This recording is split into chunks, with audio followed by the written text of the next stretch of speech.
Hello everyone, this is Sudhir and welcome to our YouTube channel. Today we discuss tourism.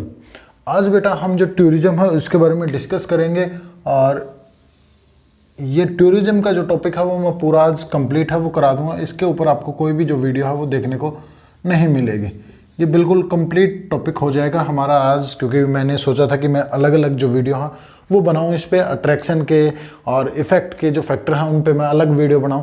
फिर मैंने सोचा कि मैं एक ही वीडियो के अंदर इसको कंप्लीट कर दूं और काफ़ी इजी टॉपिक है, इसलिए मैंने सोचा कि कुछ ज़्यादा बड़ा नहीं है तो इसलिए मैं इसको एक टॉपिक के अंदर कंप्लीट कर दूंगा।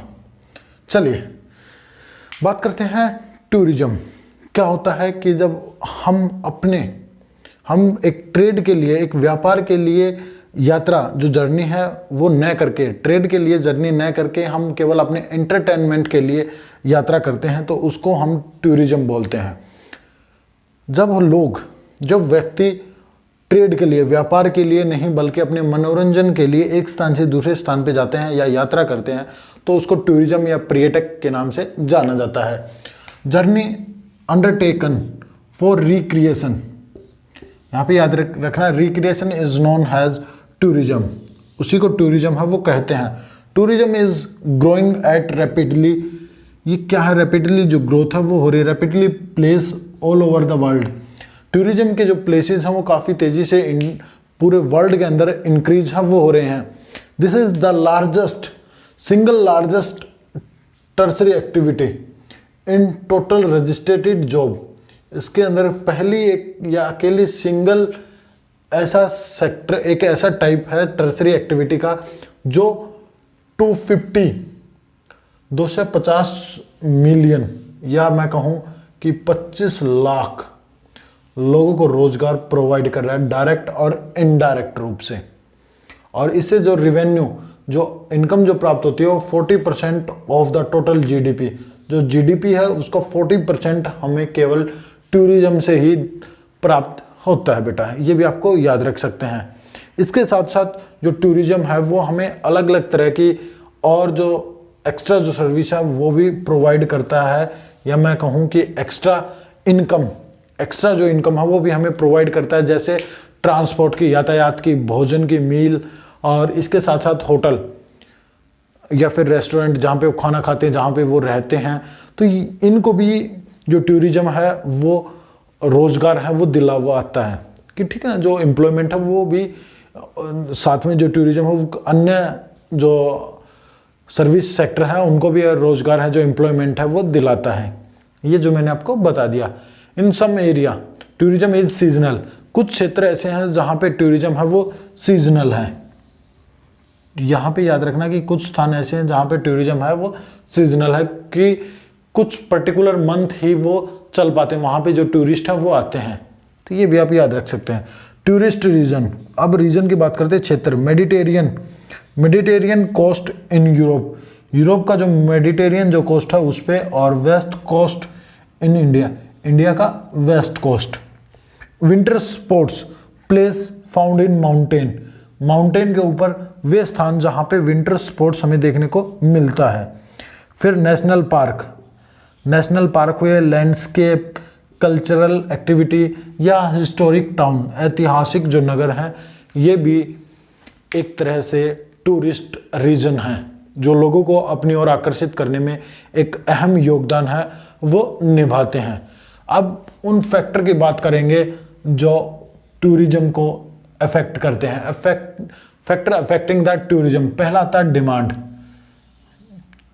अब हाल ही के दिनों में मानव इतना बिजी हो गया है अपनी जॉब को लेके, अपनी सर्विस को लेके, वो इतना बिजी रहता है कि वो अपनी फैमिली के लिए और या मैं कहूँ कि अपने लिए कुछ भी फुर्सत के पल है वो नहीं निकाल पाता, और इसके लिए उसे अवकाश लेना पड़ता है कि जो हॉलिडे है वो लेता है, और फिर अपनी फैमिली के साथ या मैं कहूँ कि अपने कुछ रेस्ट पीस के लिए, मतलब अपने आराम के लिए कुछ जो टाइम है वो निकालता है, और वो कहीं एक ऐसे स्थान पे चला जाता है जहाँ पे शांति हो, ठीक है, जहाँ पे पीस देखने को मिले या काफ़ी अट्रैक्टिव वो प्लेस हो।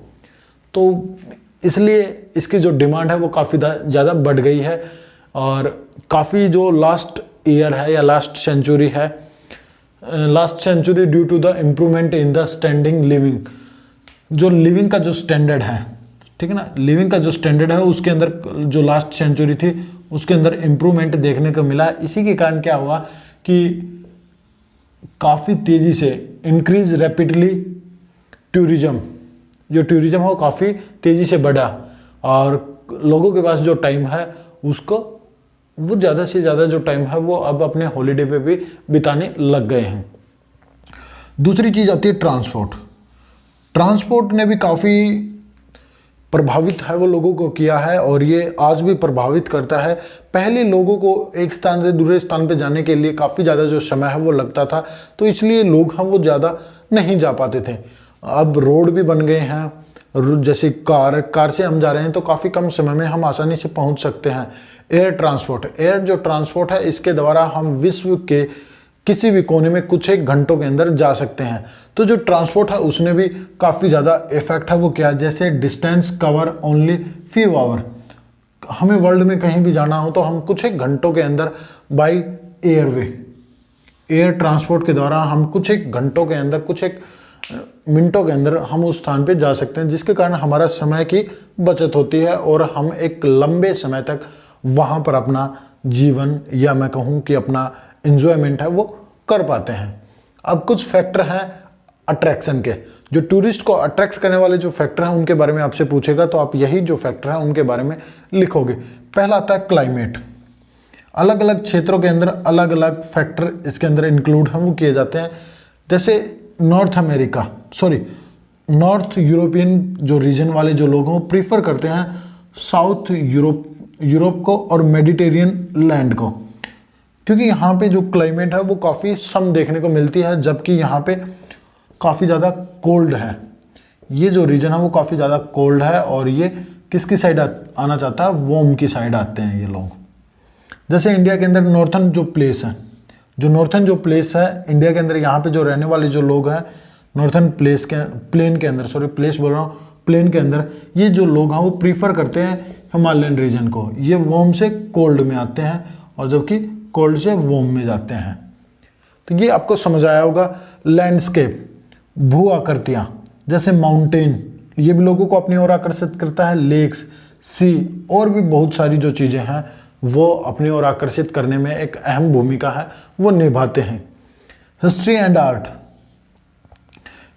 आर्ट ये क्या होते हैं, ये भी टूरिस्ट को अपनी ओर अट्रैक्ट करते हैं और अपना टूरिस्ट का interested in history and art, ये भी लोगों को अपनी ओर अट्रैक्ट करते हैं या फिर मैं कहूँ कि ध्यान अपनी ओर आकर्षित करते हैं। जैसे टेम्पल हुए, चर्च हैं, मस्जिद हैं, ये सारी जो चीज़ें हैं वो अपनी ओर आकर्षित हैं वो करती हैं। जैसे आर्कियोलॉजिस्ट जो मूर्ति कला है या फिर मैं कहूँ कि भवन कला है, ये सारी अपनी ओर आकर्षित हैं वो करती हैं लोगों को, ताकि वो यहाँ आए और ऐतिहासिक प्लेस को देखें और अपना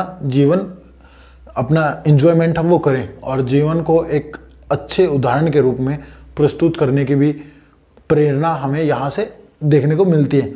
कल्चर एंड इकोनॉमी, संस्कृति, एक जो संस्कृति है वो भी लोगों को अपनी ओर आकर्षित करती है, या मैं कहूँ कि एक तरह की वेशभूषा भी लोगों को अपनी ओर अट्रैक्ट करती है।